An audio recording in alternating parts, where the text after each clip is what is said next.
The 2023 Nigerian-UK dialogue focused on migration, justice and home affairs. Stakeholders will leverage on the summit to discuss ways to jointly increase efforts to combat serious and organized crime, trafficking, asset return and illegal migration. Nigeria's Minister for Foreign Affairs, Geoffrey Oyema, who was represented by Ambassador Akinremi Bolaji at the opening session, spoke on the need to strengthen ties with the UK and come up with an MOU that can serve as a legal framework. We are going to advance over all the previous achievements. We're going to include in this MOU and in our relations vocational and skill acquisition.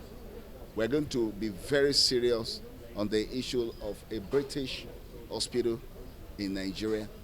We are working with the private sector. We are going to ensure that we work with the British to get Nigeria included in the FATF. Now, experts are going to come up with a legal framework that will help to move this relation forward. The acting British High Commissioner to Nigeria, Gil Atkinson, also spoke on what the UK government intends to do to strengthen the relationship between both countries. One of the things that you will discuss today is how we can work together to better understand documentation, because clearly it's in both our interests that those who applied for visas to the UK do so on a proper and legal basis, because like you, we recognise the skill and the expertise that many Nigerian people bring to the UK, but we want them to do so legally and properly as your authorities do. Migration, justice and home affairs are the very bedrock of everything that we as governments want to achieve. So I'm hopeful that after today, our collaboration will continue to prosper even more than it has today. Other stakeholders present said they will be discussing modalities on education, evacuation, high visa fees and high visa rejection, as well as new visa policy, amongst others.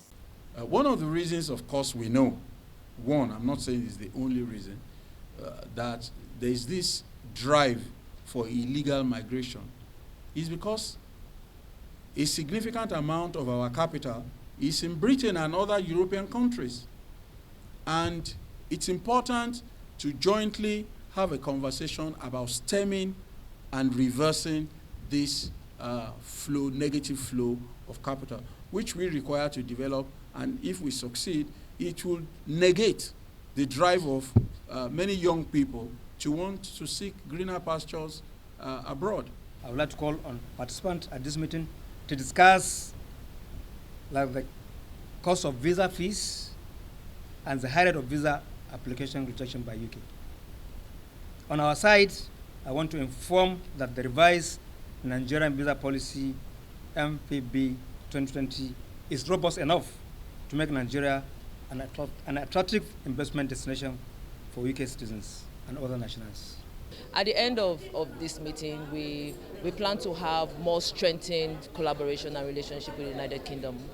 So Nigeria will stand a lot to gain from this discussion, especially because Nigeria has now entered the grey list of the Financial Action Task Force created by the G7 summit.